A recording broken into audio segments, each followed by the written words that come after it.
Martin Lappin here for Alternative Heating Solutions, and we are in Niles, Michigan, starting a job today. And it's always a good day when you get to play with your own toys.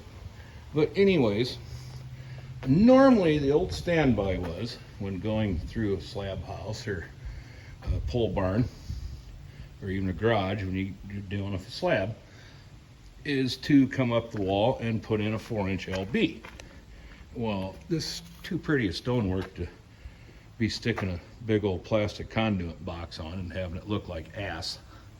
Especially since the way this house is laid out, everybody coming up the driveway is going to see it. So what we're going to do is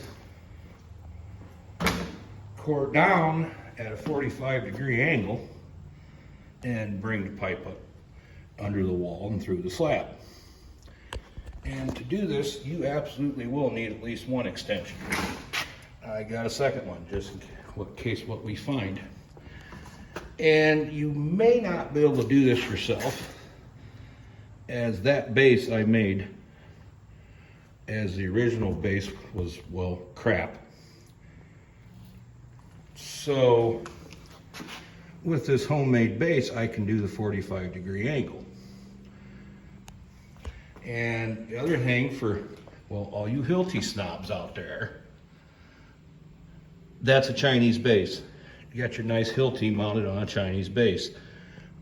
Made the adapter plate. So there. So you can see it's come through, and I will pull that out and see if it's just in dirt or if I may need to take it loose and put the last extension on.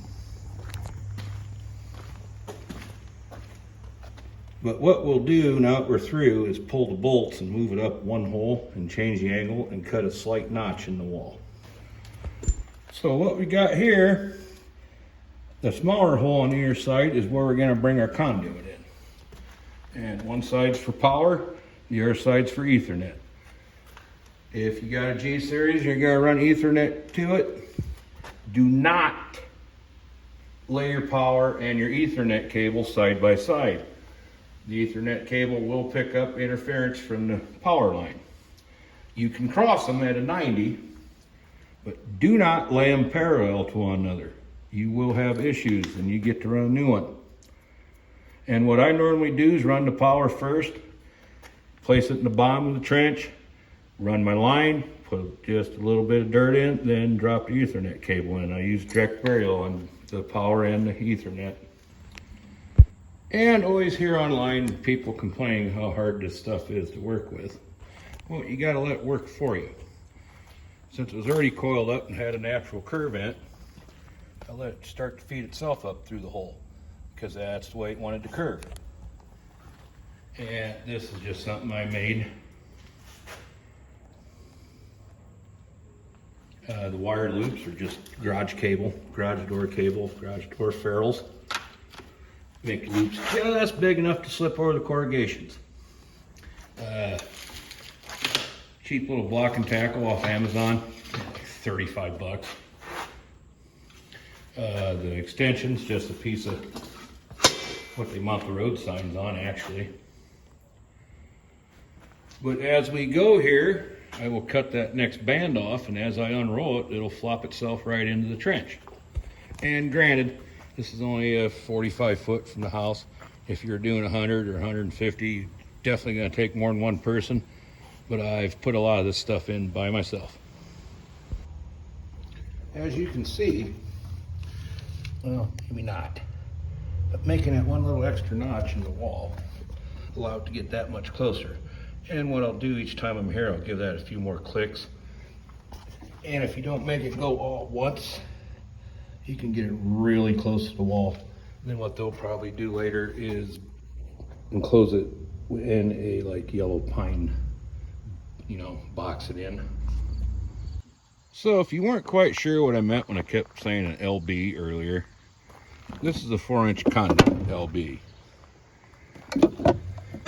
And that works well enough on a pole barn or even the backside of a garage where you can't see it.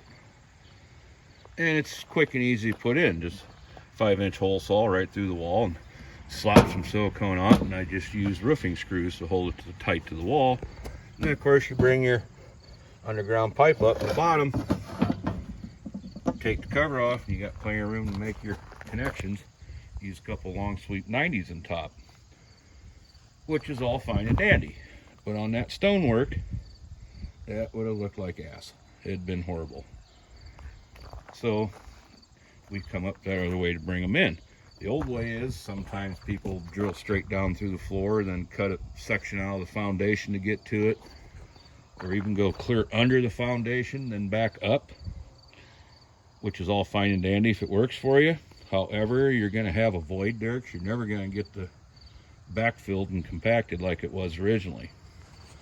Now, if you rent one to do it yourself, what I found is most people tend to use too much water.